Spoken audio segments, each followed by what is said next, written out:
गए उसी रास्ते से बढ़ चले। घोर जंगल में नारद जी पहुंच गए, पर नारद जी को उन्होंने जो मंत्र दिया था वो मंत्र याद था। नारद जी ने वही मंत्र का जाप किया और संतों को पूजा करते देखते वैसे ही पूजा करते, वैसे ही ध्यान करते। याद रखिएगा, बच्चे संतों को देखेंगे तो संतों का आचरण ग्रहण करेंगे, शराबी को देखेंगे तो शराबी का आचरण ग्रहण करेंगे। बच्चे जो देखते हैं वही सीखते हैं। इसलिए कहता हूँ, संगत बहुत अच्छी हो तो प्रभाव बहुत अच्छा होता है। संगत से गुण आते हैं और संगत से गुण जाएं। आपके बच्चों को आज की संगति ही तो गलत मिल गई। शराब पीने वालों की संगति मिल गई तो शराब पीने लग जाएंगे, गांजा पीने वालों की संगति मिल जाएगी तो गांजा पीने लग जाएंगे, और कथा भागवत मिल गई तो कथा भागवत में मन लगाएंगे, कीर्तन में मन लगाएंगे। कोई पढ़ने वाला बच्चा मिल गया तो पढ़ने में मन लगा लेंगे, ना पढ़ने वाला बच्चा मिल गया तो कहेगा वो नहीं पढ़ता तो मैं क्यों पढ़ूं। संगत का पूरा पूरा प्रभाव बच्चों के मस्तिष्क में पड़ता है। ये बात सही है कि गलत है? हाँ या ना मैया? पड़ता है ना। संगत बहुत मायने रखती है। अब नारद जी भजन करने लगे, नाम जप करने लगे, ध्यान करने लगे। करते करते जवानी निकल गई, बुढ़ापा निकल गया। आखिरी का टाइम आया, नारद जी रोने लगे, हे विधाता कि आपका दर्शन नहीं होगा। तब भगवान ने एक छवि दिखाई और जैसे बिजली चमकती है ऐसे दर्शन देकर अंतर्धान हो गए। नारद जी ने प्रणाम किया और रोने लगे, प्रभु कहाँ चले गए? आपका दर्शन करके धन्य हो गया मैं, पर कहाँ चली गई वो छवि? तब आकाशवाणी हुई, नारद बालक तेरा इस जन्म में मेरा, तू इस जन्म में मुझे प्राप्त नहीं कर सकता, पर तूने तपस्या की है, इस शरीर से तू मुझे नहीं पा सकता। अगला जन्म होते ही तू सदा सदा के लिए मुझे प्राप्त कर लेगा। वह नारद जी ने वह शरीर त्यागा और जो दूसरा शरीर धारण किया वह ब्रह्मा जी से प्रकट हुए नारद जी। और ब्रह्मा जी से जब प्रकट हुए तो नारद जी देवर्षि नारद कहलाए। वो देवताओं के भी ऋषि बन गए। किसके प्रभाव से? संतों के प्रभाव से। भाई नारद जी ने पिछले जन्म में क्या किया? संतों की सेवा की। आपने सेवा की तो आज आप नारद बन गए। पिछले जन्म में आप लोगों ने अच्छा काम किया होगा तो इस जन्म में आप अच्छे बन गए। बुरा काम किया होगा तो आप परेशान हैं, दुखी हैं। जो व्यक्ति जैसा करता है वैसा भरता है। तो नारद जी की ये कथा सुन करके व्यास जी ने कहा कि ठीक कह रहे हैं आप, मैं भागवत की चर्चा करता हूँ। तब व्यास जी ने देवर्षि नारद जी के कहने से इन्होंने श्रीमद् भागवत की रचना की। और भागवत की रचना कहाँ से की? महाभारत के युद्ध से। कहाँ से स्टार्ट की? महाभारत का युद्ध जो है ना, वो बहुत कुछ सिखाता है। अच्छा, महाभारत से आप लोगों ने कुछ सीखा कि नहीं? मैया, ओ मेरी माँ, सुन लो मेरी माँ, महाभारत से आपने क्या क्या सीखा? आप बताओ भैया, आपने महाभारत से क्या सीखा? चलो बताओ, महाभारत किसकी गलती से हुआ? आप बताओ। पीली बहन बताएंगी महाभारत किसकी गलती से हुआ है?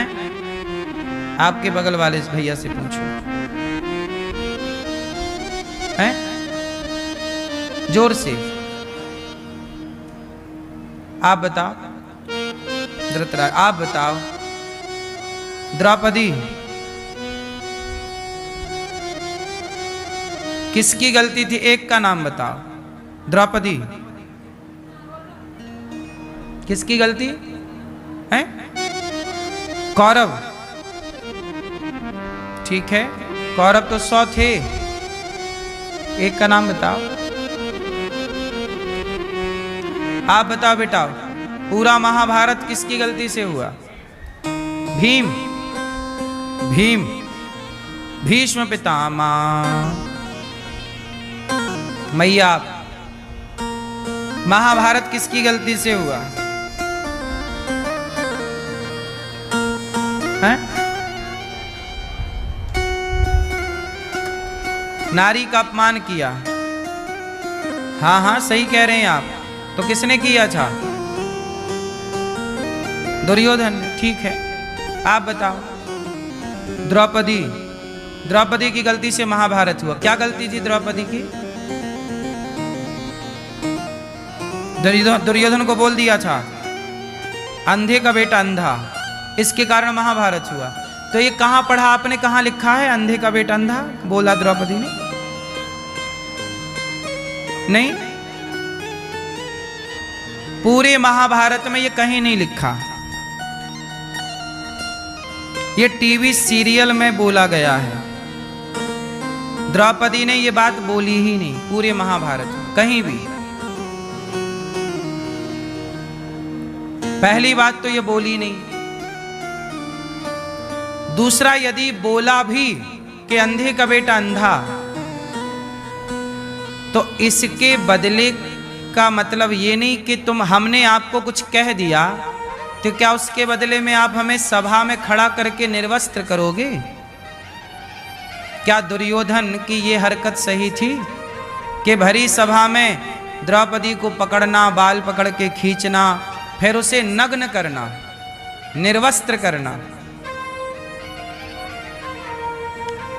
बताओ, क्या आपने किसी को कड़वे शब्द कह दिए, अंधा कह दिया, चलो, तो क्या इसकी सजा यह है कि आपको भरी सभा में नग्न किया जाए? बोलो। इसका मतलब ये हुआ कि द्रौपदी ने पहली बात तो यह शब्द कहे नहीं, कहे ही नहीं, लिखा नहीं है ना पूरे महाभारत में कहीं। फिर ये बात आई कहां से? आप लोग आजकल ना टीवी पर सीरियल देखते हैं और सीरियलों में जो दिखाते हैं आपको लगता है यही सच है। टीवी में, सीरियलों में जो आप देखते हैं वो बहुत सारी चीजें गलत होती हैं। टीवी वाले तो टीआरपी के लिए कुछ भी दिखाएंगे, कुछ भी उसे मसाला मिर्ची लगा के उसे और तड़कता भड़कता बना देते हैं। जबकि इसलिए कहता हूं कि सनातनियों को अपने ग्रंथ पढ़ने चाहिए। वाल्मीकि रामायण पढ़ना चाहिए सबको और महाभारत जरूर पढ़ना चाहिए। महाभारत पढ़ लिया तो सब कुछ पढ़ लिया। महाभारत क्यों हुआ? आप लोग कह रहे हैं, कुछ लोग, कि द्रौपदी की गलती से। द्रौपदी की क्या गलती थी? इतनी सी ना कि वो हंस रही हैं या अंधे को अंधा कह रही हैं, जो कि कहा नहीं। फिर भी मान भी लो यदि थोड़ी देर के लिए इन बातों को सच, तो भी इन बातों से बहुत ज्यादा, भाई हमने आपको गाली दी तो आप दुर्योधन भी बोल देता कुछ, और उसने तो बोला ही, भरी सभा में बाल पकड़ के लाया, अपमानित कर दिया, इतना बहुत था।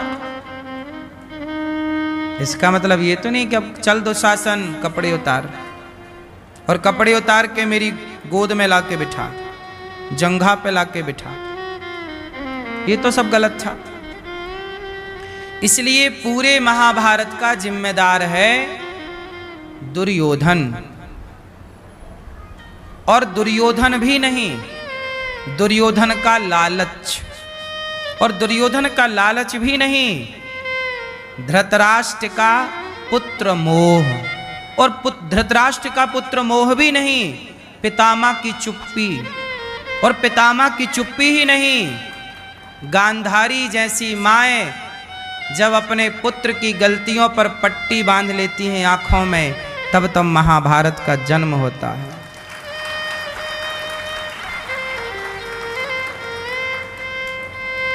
जितनी गलती दुर्योधन की थी उतनी गलती, बल्कि उससे कहीं ज्यादा गलती दुर्योधन की माता गांधारी की थी। हाँ या ना? जब द्रौपदी के कपड़े उतारे जा रहे थे तब गांधारी को क्या दौड़कर द्रौपदी के शरीर पर कपड़ा नहीं ढकना चाहिए था? क्या गांधारी को दौड़ करके दुशासन के गाल पर 2 थप्पड़ नहीं मारना चाहिए? क्यों रे मूर्ख, तो वो अपनी भाभी के कपड़े उतार रहा। ये इस घर की बहू है। गांधारी को क्या मोह की पट्टी नहीं उतार देनी चाहिए? पुत्र मोह की। गांधारी ने आंखों की पट्टी कब हटाई? जब दुर्योधन पर संकट आया। 99 कौरव मारे गए, एक पुत्र बचा दुर्योधन। तब गांधारी ने कहा, युद्ध का 18वां दिन था, आखिरी युद्ध।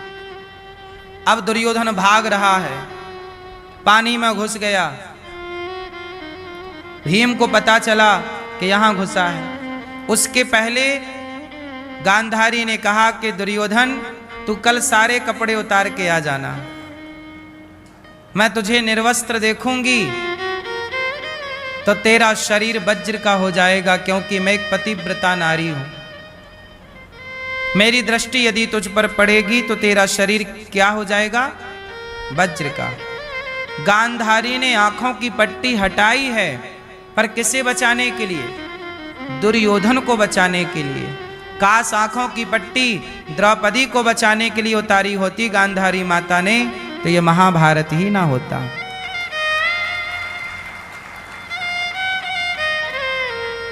माता, बच्चा बिगड़ता है तो कब बिगड़ता है? ये महाभारत की कथाएं केवल सुनने और सुनाने की नहीं है जी, सुन लो और हमने सुना दी और आपने सुन ली, नहीं। ये कथा कहती है कि दुर्योधन जैसा बेटा कब बिगड़ता है? जब बाप अंधा हो जाए और मां आंखों में पट्टी बांध ले, तब औलाद बिगड़ जाती है। दुर्योधन के पिता धृतराष्ट्र अंधे थे, हाँ या ना? कहां से अंधे थे? बोलो बोलो जोर से। आंखों से नहीं, आंखों से अंधे को अंधा नहीं कहते। आंख वाला भी अंधा होता है कई बार। आंख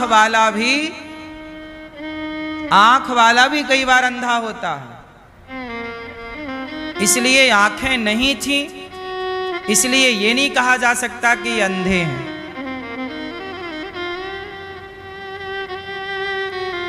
दुर्योधन का धृतराष्ट्र अंधे कहां थे? पुत्र के मोह में अंधे थे। धृतराष्ट्र कहां से अंधे थे? पुत्र के मोह में अंधे थे। इतने अंधे थे कि वो सभा में बैठे थे और उनके सामने उनका बेटा उनकी ही बहू के कपड़े उतारे जा रहा है और उनकी बहू द्रौपदी चिल्लाए जा रही है, महाराज बचाओ, महाराज बचाओ। आप कैसे राजा हैं कि आपके दरबार में आपकी बहू को न्याय नहीं मिल रहा है, तो आम जनता को क्या न्याय दिलाते होंगे धृतराष्ट्र महाराज? आम जनता को क्या न्याय मिलता होगा धृतराष्ट्र के यहां, जब घर की बहू को न्याय नहीं मिला? लेकिन धृतराष्ट्र चुप रहे। क्यों चुप रहे? क्या राजा का कर्तव्य नहीं है कि वो प्रजा की आवाज सुने? राम ने प्रजा की बात सुनी और प्रजा के लिए अपनी पत्नी को वनवास भेज दिया। एक राजा राम है। कई बार आप लोग राम पर उंगलियां उठाते हो। एक राजा राम है, जो प्रजा के लिए पत्नी को वनवास भेज दिए, और एक राजा धृतराष्ट्र है जो प्रजा की सुनने को ही तैयार नहीं। आप बताओ, राम जैसा राजा चाहिए कि धृतराष्ट्र जैसा? फिर भी लोग राम को गलत कहते हैं।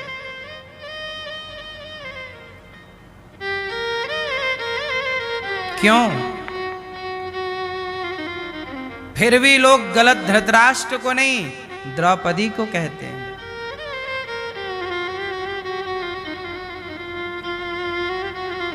इसका मतलब हुआ कि धर्म को आप लोग जानते नहीं। चलो नहीं जानते, कोई बात नहीं, तो कम से कम धर्म को जानने की कोशिश करिए। धर्म को जानना जरूरी है।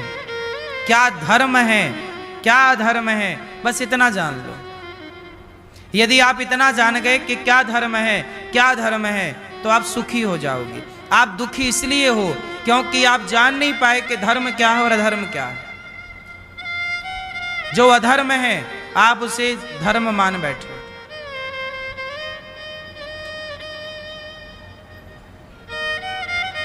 अच्छा बताओ, भगवान राम ने माता सीता को वनवास भेज दिया, किसके कहने से? एक धोबी के कहने से। धोबी ने कहा कि आपकी पत्नी गलत है, रावण के यहां रहकर आई हैं, पता नहीं शुद्ध है कि अशुद्ध है, साफ है कि नहीं। अच्छा, राम क्या किसी के कह देने से हम अपनी पत्नी को वनवास भेज दें, ये सही है? उत्तर दो। अच्छा, राम की जगह आप होते तो क्या करते? जरा अपना अपना मत दीजिए हमें।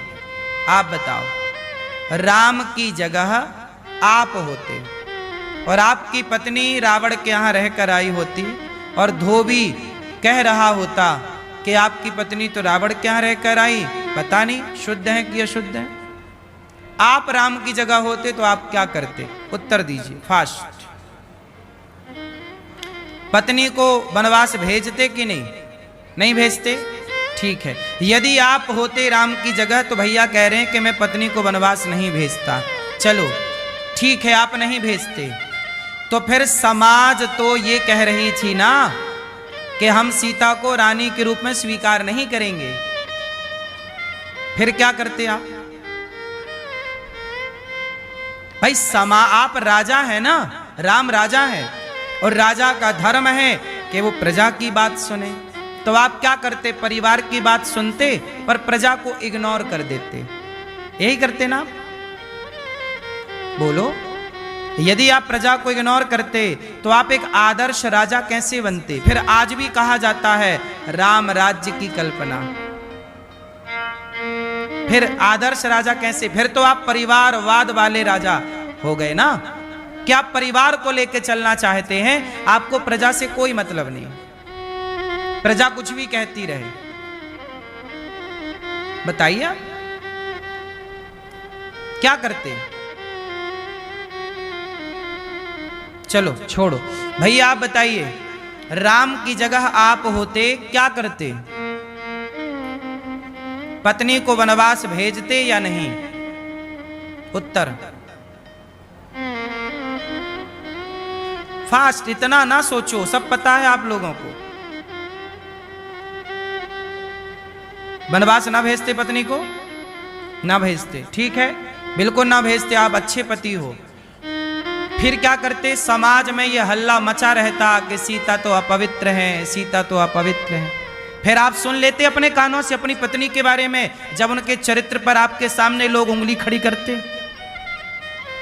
सुन पाते अपनी पत्नी के बारे में? क्या करते फिर? या तो आप समाज का लांछन सुनते, या तो आप वनवास भेजते। यदि वनवास नहीं भेजते तो लांछन सुनिए, और लांछन सुनिए तो आप, प्रजा कह रही है कि हम सीता को राज सिंहासन में देखना नहीं चाहते, तो जब आप सिंहासन पर बैठते तो आपके बगल की सिंहासन खाली होती। सीता मां की सिंहासन क्या होती? खाली, क्योंकि सीता मां को बैठा हुआ जनता नहीं देखना चाहती थी। आप क्या करते? आप राजा हैं, राम राजा है, और ऐसे वैसे राजा नहीं, सारे संसार के राजाओं के आदर्श राजा बनना है। तो एक आदर्श राजा का धर्म क्या है, जरा मुझे बताइए। आप बताओ भैया, आप होते क्या करते? धोबी को ही मरवा देते। तू मेरी पत्नी पे लांछन लगा रहा, आज साले तुझे फांसी पे चढ़ाऊं। भाई सबसे बढ़िया उपाय तो यही है कि आपकी पत्नी को गलत कहा ना इसने, इसी को फांसी। यदि लांछन लगाने वाले धोबी को राम फांसी पे लटकाते तो सीता माता पर लगा हुआ आरोप सिद्ध हो जाता। अभी तो केवल सीता मां पे क्या लगा है? क्या लगा है? आरोप लगा है। अभी वो आरोप साबित नहीं हुआ, लेकिन धोबी को मरवाते ही वो आरोप क्या हो जाता? फिर लोग कहते अच्छा धोबी को मरवा दिया मतलब सीता गलत होंगी, इसलिए तो राम ने मरवा दिया। फिर सीता मां और समाज की नजरों में क्या हो जाती? गलत हो जाती। अब बताओ बगल वाले भैया, राम की जगह आप होते क्या करते? पीले वाले भैया आप बताओ। हाँ हाँ आप बोलो, आप राम की जगह होते क्या करते? हैं? वनवास नहीं भेजते हैं? नहीं भेजते तो क्या करते? वही तो हमें बताओ। हैं? प्रजा से बात करते, क्या बात करते? कि भैया हमारी पत्नी पे लांछन ना लगाओ, ऐसी बात करते। मानती तुम्हारी बात कोई? इतनी भोली भाली जनता थी क्या कि तुम्हारे हाथ विनती जोड़ने से मान जाते लोग? सच बताएं, सीता मां को वनवास भेजने में सीता माता का ही भला है। किसका भला है? क्यों? यदि नहीं भेजते तो आप जिस गली में रहते हैं वो गली के सारे लोग आपको गलत बोले, आपके आते जाते खाते पीते, क्या आप बर्दाश्त कर पाओगे? सीता मां वहां रहती तो क्या समाज जीने देती? बोलो, कितने लोग समाज के टॉर्चर के कारण मर जाते हैं, आत्महत्या कर लेते हैं। अभी एक बाप ने अपनी बेटी को गोली मार दी कुछ दिन पहले, खबर न्यूज में अखबारों में थी, और एक बाप ने अपनी बेटी को गोली मार दी। क्यों? उसी बाप ने, जिस बाप ने बेटी को पढ़ाया लिखाया योग्य बनाया, हुआ बस इतना कि बेटी कमाने लग गई और कमा करके अपना घर चलाने लग गई तो लोग ताने मारने लग गए, अरे तू तो अपने बेटी की कमाई खाता है, अरे तू तो अपनी बेटी की कमाई खाता है। तो उस बाप को जब लोग ताने मारने लग गए तो बाप ने बेटी से कहा कि बेटी तू मत कमाया कर। वो घर पे एकेडमी चलाती थी, कुछ कोचिंग वगैरह देती थी, तो बाप ने मना किया, बेटी तू कमाया मत कर। तो बेटी ने नहीं मानी, और जब नहीं मानी तो बाप जिस गली से गुजरे लोग हंसते, अरे ये तो बेटी की कमाई खाता है, अरे ये तो बेटी की कमाई खाता है। देखो जरा, दुनिया साथ नहीं देती, ताने मारती। और वो तानों का प्रभाव ये पड़ा कि उस बाप ने बंदूक उठाई और अपनी उस बेटी को गोली मार दी जिसको गोद में कभी खिलाया होगा, बाहों के झूले में कभी झुलाया होगा, पढ़ाई लिखाई के लिए कभी खर्चे दिए होंगे। उस बाप ने गोली मारने के, अब मुझे आप लोग बताइए कि उस बाप ने अपनी बेटी को गोली मारा, बताइए जिम्मेदार वो बाप है या वो समाज है? बोलो, समाज को दंड नहीं मिला, बाप को जेल हो गई। ऐसे ही सीता मां के केस में समाज दोषी है, ना कि राम ना कि सीता। दोषी कौन? समाज का इतना टॉर्चर होता है ना कई बार कि लोग मर जाते हैं। अभी एक लड़के के बारे में मैंने और सुना, वो मेकअप करता था, एक लड़का था, उसको इतना परेशान किया, उस लड़के ने अच्छा खासा कमाता और उसने आत्महत्या कर ली।